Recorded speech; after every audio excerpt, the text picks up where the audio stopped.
কিছু ভাইরাল খবর নিয়ে হাজির হয়ে গেলাম। আসসালামু আলাইকুম, আমি সাদিয়া ইসলাম মারিয়া। পরিমণির সন্তানের বাবা হলেন নতুন প্রেমিক। আর এইদিকে মামির পেটে বাগিনার বাচ্চা। বাগিনার প্রেমে নিজের দুই পুত্র সন্তান ও স্বামীকে অস্বীকার করে বাগিনার হাত ধরে ঘর থেকে পালিয়ে মামি। বিবাহ নারীদের সামাজিক নিরাপত্তা দেয়, আর তাই আমার কোনো যৌন সমস্যা নেই, আমি সুপার সেক্সি বলে বিয়ের জন্য প্রস্তাব দেয় বর্ষা চৌধুরী। এইদিকে প্রেমের সমাধি রচনা তৈরি করছে হেনা।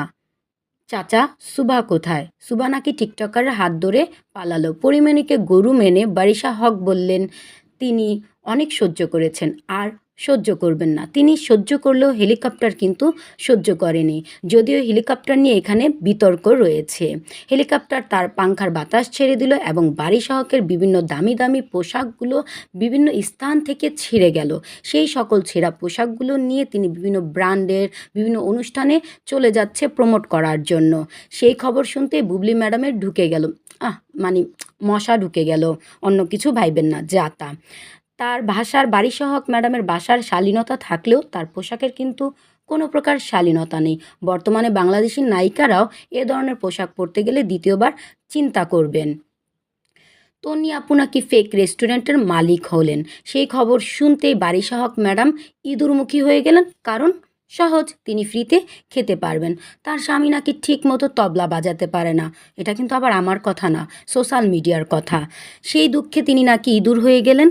বইমেলা নতুন নতুন কবিদের আবির্ভাব হচ্ছে, নতুন নতুন কবিতা হচ্ছে, কবিতা লেখা হচ্ছে, কবিতাগুলো এমন হচ্ছে শুরু করার আগেই শেষ হয়ে যাচ্ছে। এই সকল কিছু দেখেই আমাদের এই দিকে BCS cadre, BCS madam doctor Sabrina, তিনি অনুপ্রেরণা নিয়ে বই লিখলেন। এবারের বইমেলায় তার বই চলে এসেছে অবেলায় বেলা। সেই অবেলায় বেলাতে 5 ধরনের নারীদের নিয়ে লেখা হয়েছে। সেই নারীদের মাঝে আপনি, আমি, আমাদের চরিত্র মিলে যেতে পারে।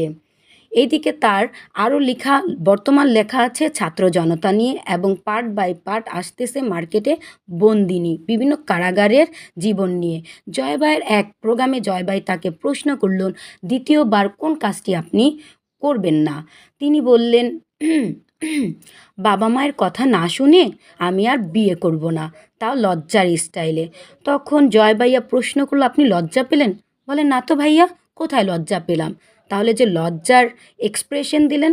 তখন তিনি উত্তরে বলল, ভাইয়া আমি আপনার মতো তুখোড় অভিনেতা নই তো, তাই এক্সপ্রেশনটা ভুল ছিল। প্রিয় দর্শক, তার এক্সপ্রেশনে ভুল থাকলেও আমার এই খবরগুলোতে কোনো প্রকার ভুল ছিল না। সবাই আমার নতুন নতুন খবরগুলো জানার জন্য আমার